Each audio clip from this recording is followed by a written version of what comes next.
Welcome to another installment of Deconstructing Babylon, where we discern the signs and symbols of the mystery religion of Hollywood Babylon. I'm the Discerning Clerk, and I use a biblical framework to deconstruct my favorite movies from the 90s. Noticed your eyeglasses. They don't have any lenses in them. They're my dad's. The lenses hurt my eyes.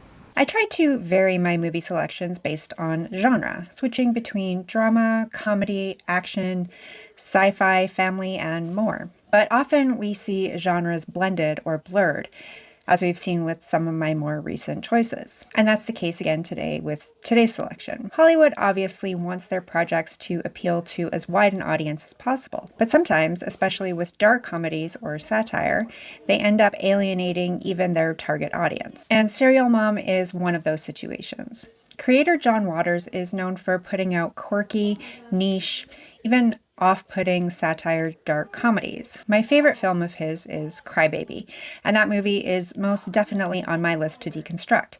But he's also known for offbeat cult films like Pink Flamingos, Cecil B. Demented, Pecker, and maybe most famously, Hairspray. Serial Mom stars fan favorite Kathleen Turner, director preferred Ricky Lake, and introducing Matthew Lillard. It was released in 1994 and receives a surprising 4 stars from the Video Movie Guide. Picture June Cleaver with a homicidal streak, and you have Beverly Sutphin, a perfect mother driven to murder when her middle-class family is even slightly jostled by outsiders. Of course, writer-director Trashmeister John Waters sees her murderous zeal as grisly fodder for yet another warped social comedy. He skewers the media for turning killers into celebrities and turns a one-note joke into a savagely funny romp that is definitely not for everyone. Rated R. June Cleaver is a reference almost too old for even me, but seeing the media turn killers into celebrities is nothing new. And despite the high rating, they're correct in saying this movie isn't for everyone. So, let's see what we see in Serial Mom. The movie begins by telling us it's based on a true story, but it isn't. This claim isn't just satire, but a blatant lie that they say is in interest of a larger truth. The first image is a beautiful suburban home. A shot from inside shows a garbage truck pulling up, and a friendly wave from main mom, Beverly Sutphin. Her family chats about injustice over breakfast. College-age Misty, high school senior Chip, and the breadwinning dentist husband, Eugene. Don't say hate, dear. Hate is a very serious word. Suddenly, 2 detectives knock on the Sutphin door, and they question the suburbanites about obscene phone calls and harassing messages received by their neighbor, Dottie Hinkle. No, son. This is a matter for adults. A flurry of activity descends on the Sutphin home, including Chip's girlfriend, Bertie, and Misty's new crush, Carl, who is meeting the Sutphins for the first time. Misty's date. Well, more of a friend, really. After everyone leaves, Beverly makes an interesting phone call. An obscene, harassing call to her neighbor, Dottie Hinkle. Meanwhile, another neighbor, Rosemary, has entered the Sutphin home uninvited, and her presence threatens to expose Beverly's duality. Now, who on earth would want to harass poor Dottie Hinkle? We get the motive for all this coarse language and harassment. It seems Dottie stole a parking lot from Beverly at some point. Beverly arrives at Chip's school that afternoon to meet with his tough math teacher, Mr. Stubbins. Check out that black and white checkerboard floor in the classroom. Well, you're doing something wrong, Mrs. Sutphin. I'd recommend therapy for your son. Beverly does not take too kindly to the suggestion that her son is mentally disturbed, so she plows down the gum-chewing math teacher with her car. Evidently, gum chewing is something else she doesn't abide. Mr. Stubbins seems to think that these silly movies are interfering with your schoolwork. At dinner that night, the family learns of the death of the math teacher, as the local news reports on the story. Can't believe Mr. Stubbins is dead. You said you hated him. He was an asshole, but he didn't deserve to die. That night, Beverly is aroused after her homicidal act and the media coverage on it, much to the delight of her husband and the disgust of her children. The next morning, the same detectives return to talk to Beverly about the suspicious death of Mr. Stubbins. It seems the suspect vehicle matches Beverly's car. Surely you don't think that Beverly was involved in this? Beverly hints that she's possibly trying to frame her neighbor Rosemary for the threatening calls and harassing messages to Dottie Hinkle, because Beverly has her own reason to despise Rosemary, and that is her garbage tendencies and unwillingness to recycle. You know, somebody ought to kill her. Yeah. While at a flea market, where her daughter Misty has a booth, Beverly plans to take care of her environmental terrorist neighbor. But an opportunity presents itself to get revenge on Carl, the young man Misty has a crush on, because Carl is at the flea market with an attractive, thin, blonde woman. Beverly follows Carl into the men's room, where she brutally impales him through the back. Bye. Honey, look, I made a killing. Carl's body is quickly discovered, and the detectives notice Misty and remember seeing her at her home when they questioned her mother about 2 separate violent incidents. You got your wish, dear. But I didn't wish that. I didn't want him dead. Back at home, Eugene has made some disturbing discoveries. Beverly appears to have an unhealthy obsession with serial killers and mass murderers, including Richard Speck and Ted Bundy. Our mother is Charles Manson. Charles Manson was a cult leader, but he was never convicted of killing anyone. Just saying. Beverly's family becomes suspicious of her, unsure if they should broach the subject with her, afraid to even express negative emotions to her about anyone. You know, Mom, Scotty thinks you're the killer. Scotty is Chip's porn-addicted friend. Beverly silently leaves the family dinner, and they all fear the worst. Dad, you don't think she did it, do you? I do. Mom's gone crazy. The police have staked out the Sutphin home, and a chase through town ensues. Beverly's family drive to Scotty's house to make sure he's safe, but Beverly has gone somewhere else. She arrives at the home of a demanding patient of her husband, and she's perceived some kind of insult or slight against her family, and she's compelled to brutally kill this couple in their own home. Yet with Scotty safe, the family is satisfied their matriarch isn't a cold-blooded killer. Kind of disappointed she isn't. The next day, the Sutphins head to church together, and they are followed there by a cavalcade of police cruisers. They can't arrest Beverly until they get some forensic evidence, so they're really just watching her, maybe hoping to catch her in the act again. The Sutphins hear about the most recent murder on the radio and learn that Beverly is the only suspect, named as Baltimore's first serial killer. Beverly, I've read all about this. Is it menopause? When they arrive at church, the family is rejected and ostracized by the congregation, who are shocked by her presence, but no one seems scared of her. Chaos soon breaks out in the church, and Beverly evades police capture with the help of her son Chip and his girlfriend, Bertie. They hide Beverly in the video store where Chip works, and her next victim is a rude customer who doesn't like to follow the rules. Why? Because it's the rules. I don't feel like rewinding them. The video store customer returns home to watch her rented tape, and she has a dog. A large yellow breed who alerts her to an intruder, Beverly. Chip and Bertie follow Beverly, and Scotty follows Chip and Bertie, and he witnesses Beverly bludgeon the rude customer to death. As the yellow dog eats the murder weapon, Beverly chases down the witness, Scotty. Wear your seatbelt!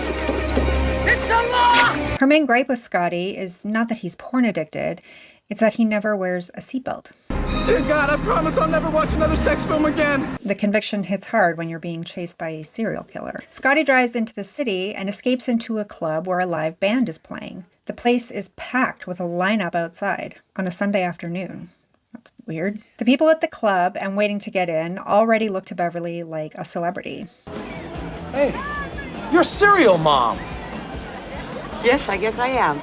Beverly quickly finds Scotty in the crowd, and they all cheer when she lights Scotty on fire on the stage. The Sutphins and the police arrive to witness her public murderous act, and she's finally arrested, much to the ire of the club crowd. 5 months later, we get to Beverly's highly publicized trial. Oh, hello, jury people. I'm Beverly Sutphin. Oh, I like your jacket. The attorneys begin with their opening statements, and the prosecution should have a solid case. The defense really just needs to present reasonable doubt, which also shouldn't be difficult since Beverly is so likable. But her attorney wants to claim not guilty by reason of insanity. And she's once again had her sensibilities offended when she sees a juror wearing white shoes after Labor Day. I wish to fire my attorney and defend myself. Beverly is a master manipulator and goes to work to discredit the prosecution's witnesses. She even seems to complete her plan to frame her climate terrorist neighbor Rosemary while she's on the stand. Do you recycle?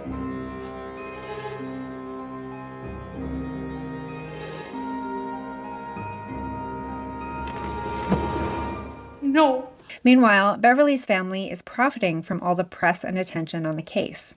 Merch sales, book sales, and made-for-TV movies starring 90s bombshell Suzanne Summers.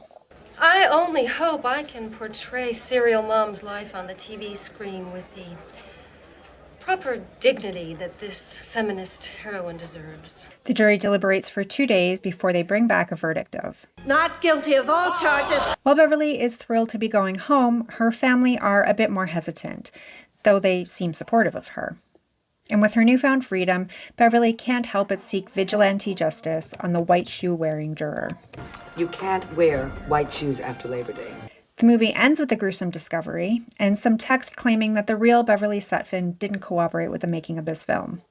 Her menacing grin sends shivers down the spine of the actress set to play her on the silver screen, and we are led to believe this is a real person who is still out there.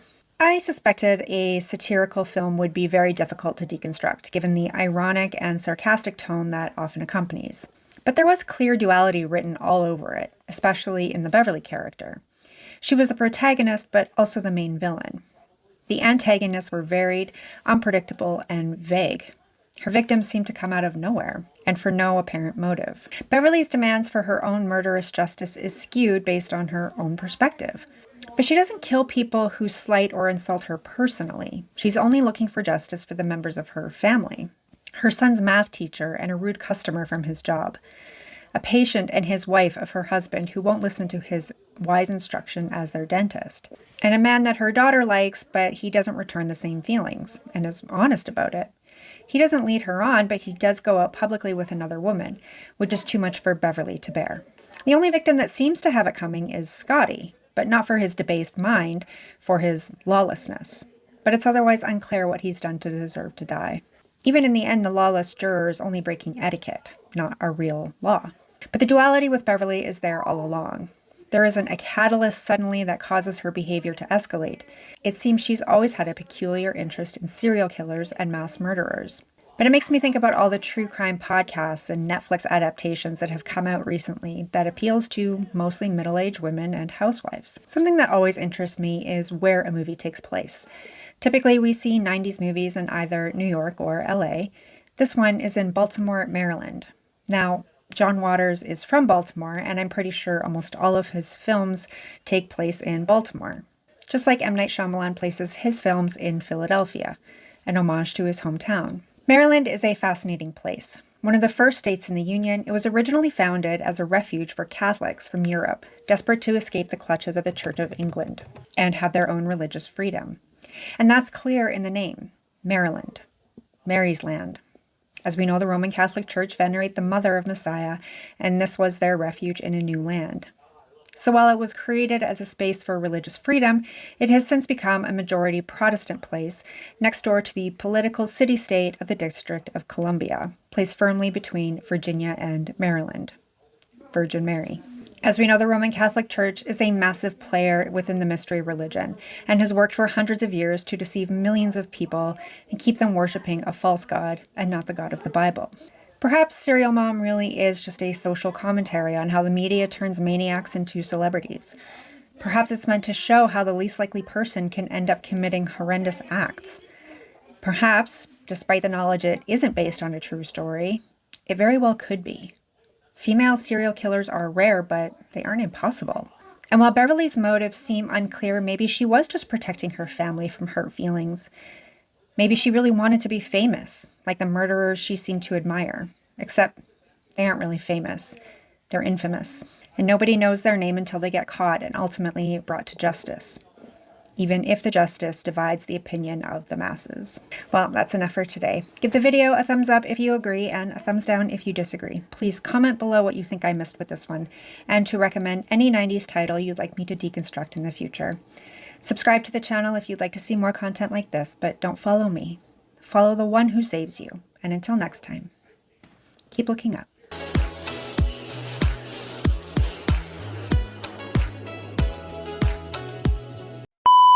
It's been a crazy day, hasn't it?